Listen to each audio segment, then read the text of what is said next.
Apa kabar Bapak Ibu semua, sehat?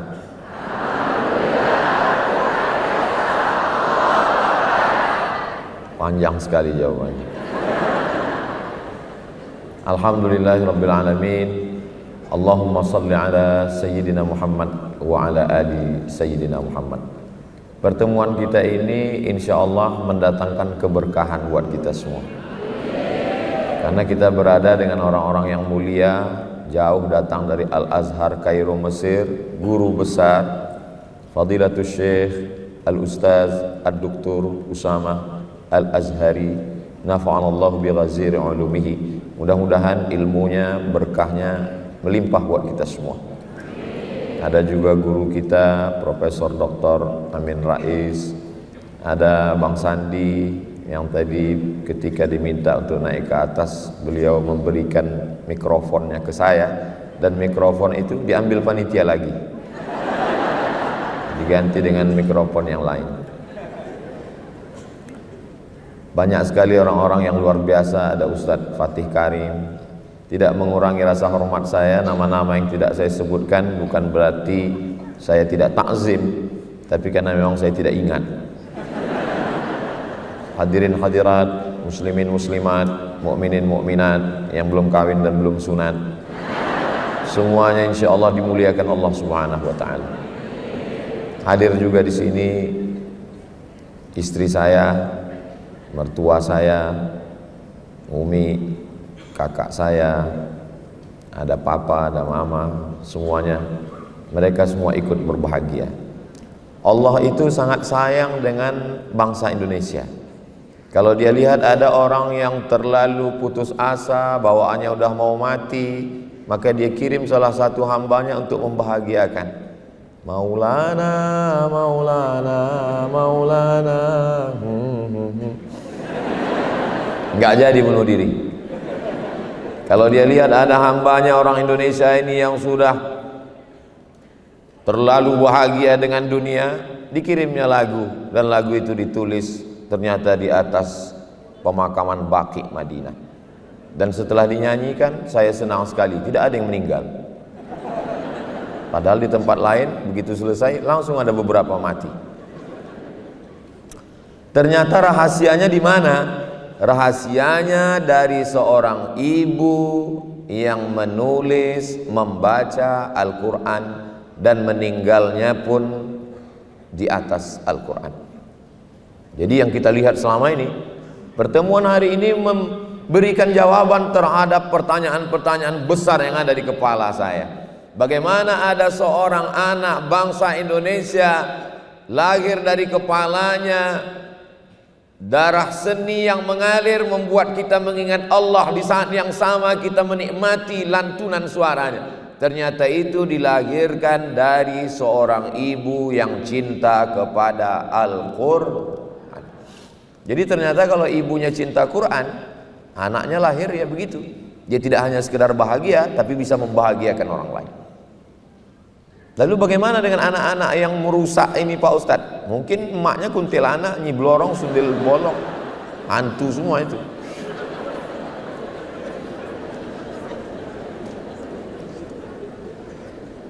Putri Indonesia, artinya kalau putri Indonesia kan orang yang paling cantik si Indonesia. Masuk Islam, setelah masuk Islam apa yang terjadi? Suami meninggal dunia. Apa selanjutnya? Masuk penjara. Apa yang selanjutnya? Terhinakan. Apa selanjutnya? Merasa tidak berbakti kepada orang tua. Orang tua merasa, apa salahku sebagai orang tua sehingga kamu mempermalukan seperti ini?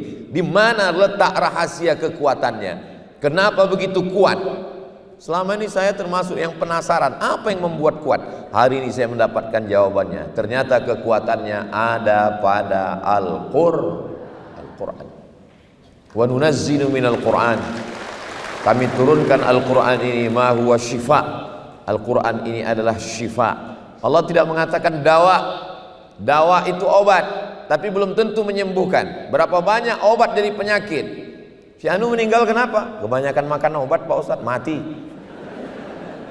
Tapi ini dipilih Allah satu kata syifa, penyembuh. Ternyata jawabannya ada pada Al-Quran. Apa yang terjadi dengan bangsa Indonesia hari ini? Percaya tidak percaya, bisa tulis di handphone.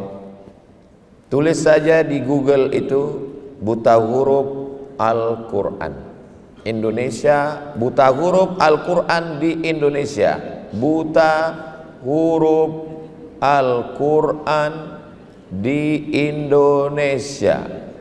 Oh, kok nggak muncul? Buta huruf Al-Quran di Indonesia. MPR, cnnindonesia.com, MPR.2 mengkhawatirkan 72% Muslim Indonesia buta aksara Al-Quran. Kita boleh bangga sebagai Muslim terbesar di dunia, jamaah haji terbanyak di dunia, tapi buta huruf Al-Quran 72%. Tolong nanti sebelum mengupload video ini, yang bagian ini edit. Soalnya saya malu nanti pas saya ceramah di Malaysia sama di Brunei. Bisa kan tim media? Apa kata orang Malaysia sama Brunei? Ceramah jauh-jauh ke Kuala Lumpur, ke Bandar Seri Begawan, di kampungmu aja 72% gak bisa baca Quran. Tolong edit yang ini. Masa ngedit itu aja gak bisa? Di negeri ini semua bisa diedit.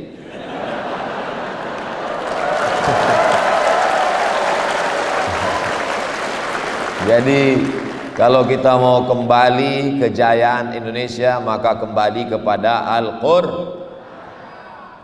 Ada seorang anak bernama Bapak Irfan. Bapak Irfan melihat ayahnya duduk membaca Al-Quran. Sekali duduk berapa dia baca? 7 juz Al-Quran.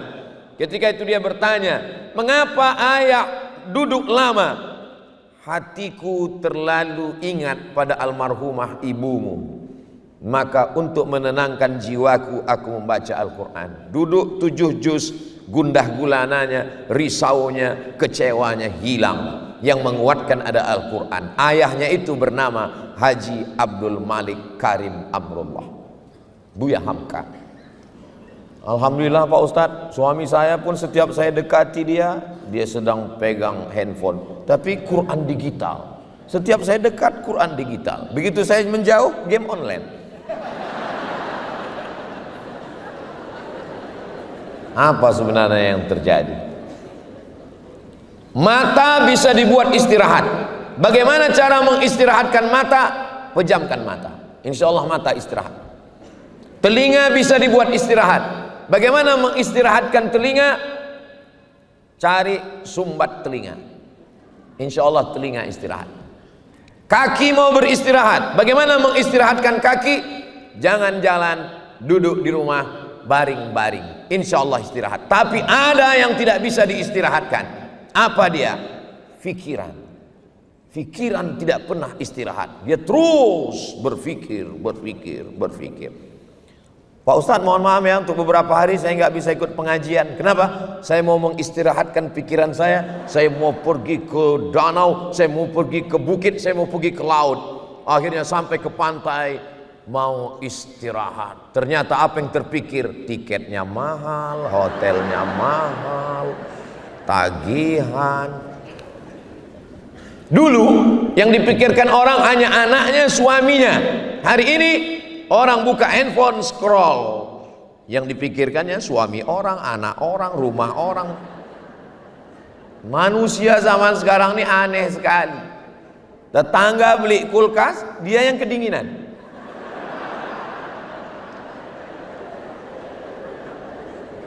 Teman yang renovasi rumah, dia yang masuk ICU.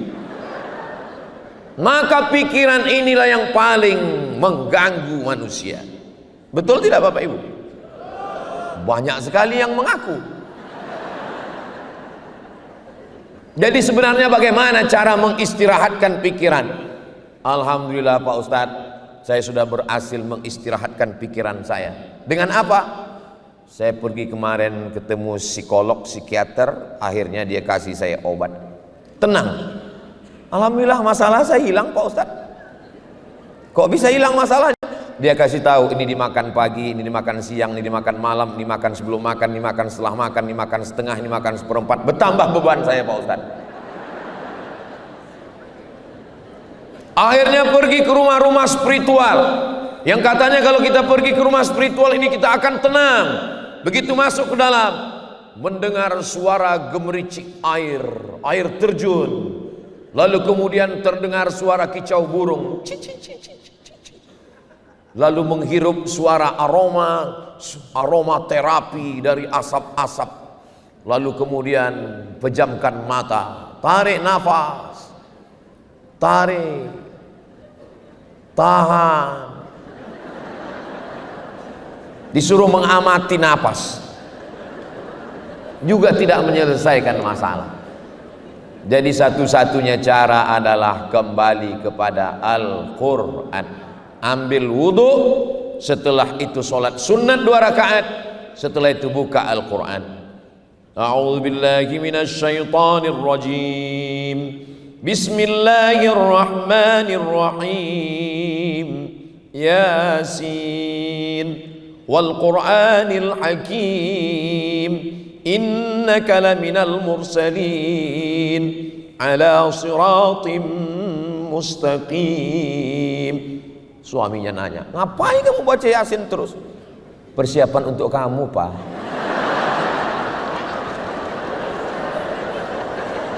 Dengan membaca Al-Quran, pikiran kita beristirahat. Dengan membaca Al-Quran, hati kita tenang. Yang ngomong bukan saya. Ketenangan itu letaknya bukan di mata, ketenangan bukan di telinga, ketenangan bukan di kaki. Huwallazi anzalas sakinata, dia yang menurunkan ketenangan fi qulubil mu'minin. Ketenangan itu ada di dalam hati. Kalau sudah hati tenang, yang lain ikut tenang. Makanya kalau ada jamaah ini yang tertidur, itu berarti hatinya bukan senang untuk menenangkan hati. Ini sedang berkecamuk, kacau. Semua orang di Indonesia ini sekarang sedang kacau balau, berkecamuk, bingung memikirkan bagaimana nanti yang terjadi, bagaimana tentang koalisi, bagaimana kalau udah nggak menjabat lagi, macam-macam. Bagaimana menenangkannya? Maka saksikan video-video yang ada di Amazing Muharram. Jangan lupa subscribe, like, share, and comment. Apapun masalah hidupmu, ambil wudhu, buka Al-Quran. Tadi waktu saya duduk tadi, ada yang bisik ke saya, Ustaz Somad, apa yang membuat kita ini bisa menjadi tenang? Tidak lain wudhu. Saya udah wudhu nggak tenang juga Pak Ustaz. Mandi taubat. Saya udah mandi nggak tenang juga Pak Ustaz, masuk ke dalam laut. Insya Allah bukan cuman masalahmu hilang, kau hilang sekalian. Maka tenangkan diri kita. Masalah ini besar, Allah maha besar. Angkat kedua tangan, Allahu Akbar. Allahu Akbar kabira. Kau yang dipuji-puji Abdul Samad, yang layak dipuji hanya Allah. Walhamdulillahi katsira. Engkau suci Abdul Samad, aku penuh dengan dosa, yang suci hanya Allah. Wa subhanallahi bukratan wa asila. Aku tidak menghadap kepada siapapun, aku hanya menghadap wajjahtu wajhiya lilladzi fataras samawati wal arda hanifan musliman wa ma ana minal musyrikin. Tapi jangan mentang-mentang udah dengar tausiah ini sholat zuhurnya nanti begitu. Inna sholati. Kata imam apa ini? Maksudnya itu cukup, itu sekedar saya nyampaikan. Nanti pas sholat tetap tenang di dalam hati. Serahkan semuanya kepada Allah. Duduk, baca Al-Quran.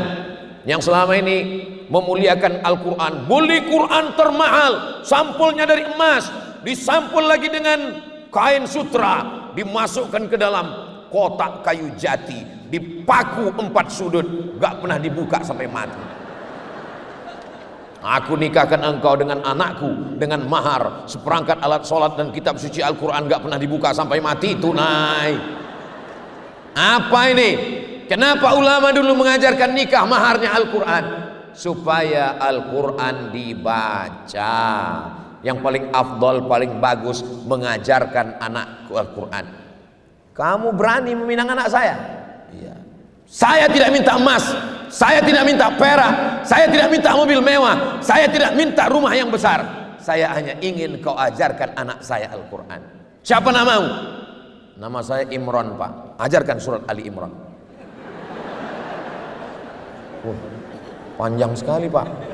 Kalau mau nikah, memang nama saya di KTP Imran, Pak, tapi sehari-hari dipanggil kawan Kulhu. Ya Kulhu Allah aja. Indah itu. Ini untuk mengajarkan kalian. Yang senyum yang belum nikah aja. Yang udah nikah apa boleh buat. Jadi yang paling bagus itu adalah ketika Nabi sedang menyampaikan tausiah, berdiri seorang perempuan. Apa kata dia? Inni wahabtu laka nafsi. Aku berikan diriku kepadamu. Kalau bahasa kampung kami, I give myself for you. Lalu kemudian apa kata Nabi? Nabi terus tausiah. Tiba-tiba berdiri seorang laki-laki. Karena Nabi nggak ada respon, berdiri seorang laki-laki. Ya Rasulullah, kalau engkau nggak mau, ya untuk aku aja ya Rasulullah. Kata Nabi, kamu mau? Iya. Iltamis walau khataman min hadidin. Carilah walaupun cincin yang terbuat dari besi. Dia pulang ke rumah cari cincin besi, nggak ada. Maka bapak-bapak kemana-mana tolong bawa cincin besi. Mana tahu nanti keadaan terjepit. Lalu kemudian setelah itu nggak ada ya Rasulullah. Kata Nabi, pulang cari lagi. Dia cari ke rumah, dia cari. Ada satu kain untuk mahar ya Rasulullah. Berapa kainnya? Satu. Jadi mahar nikah. Iya. Kalau kamu nikah maharnya satu kain ini dipakai istrimu, lalu kau pakai apa? Dia terdiam, dia malu. Akhirnya dia pulang. Ketika dia akan pulang, Nabi memanggil dia. Ta'al, come here. Lalu kemudian setelah dia datang, apa kata Nabi? Hal ma'aka minal Qur'an? Apakah kamu ada hafal Qur'an? Ternyata dia pun tidak hafal Qur'an semua. Suratu kada wa suratu kada wa suratu kada. Saya hafal surat ini. Nabi nikahkan dia. Zawwajtukaha bima ma'aka minal Qur'an. Ku nikahkan engkau dengan mahar mengajarkan Al-Qur'an. Ini sebenarnya tadi kan Mbak Angelina Sondah kan menyebut tadi siapa yang kaya. Ini untuk menurunkan harga mahar tadi. Jadi kalian siap-siaplah hafal surat-surat pendek. Betapa indahnya ketika anak kita diajarkan Al-Quran sebagai imam yang mampu mengajarkan Al-Quran. Bapak sebagai kepala rumah tangga, panggil anakmu baca Al-Quran. Sudah berapa juz? Alhamdulillah Pak, sudah 5. Masya Allah, anak papa 5 juz? Enggak, Iqra 5. Oke, yang penting bisa ngaji. Dah. Istri, baca Quran. Enggak usah lama-lama, dari maghrib ke isya 45 menit. Handphone mati, TV mati, laptop mati, komputer mati, semua mati. Alhamdulillah Pak Ustadz, di rumah saya memang begitu tiap malam. Kenapa? Ngaji Quran? Enggak, pemadaman bergilir. Mati semua. Anak baca Quran, istri baca Quran. Tapi saya belum bisa baca Quran Pak Ustadz. Saya ajari caranya. Kira-kira waktu udah mau habis, bilang, udah tutup semua. Papa nggak baca, waktu nggak cukup. Gitu caranya. Siapa di antara kita ini yang ramai, ini yang paling mulia, bukan yang paling kaya, karena harta akan tinggal. Bukan yang paling tinggi jabatannya, karena jabatan tidak lama. Yang kekal abadi hanyalah man ta'allamal Qur'ana wa 'allamahu, yang mengajarkan Al-Qur'an, yang belajar Al-Qur'an dan mengajarkan Al-Qur'an. Mudah-mudahan dengan program Amazing Muharram ini, maka terlaksanalah program Ustadz Fatih Karim mengqurankan Indonesia, hilanglah buta huruf Al-Qur'an insyaallah. Beliau bisa mengumpulkan orang yang hebat-hebat ini luar biasa. Bayangkan, ada yang melihat ke atas, melihat ke bawah, luar biasa. Bisa dikumpulkan ya semua. Maka tidak salah Kalau Konstantinopel ditaklukkan oleh Muhammad Al-Fatih, maka insya Allah buta huruf Al-Quran Indonesia ditaklukkan oleh Ustadz Fatih Karim.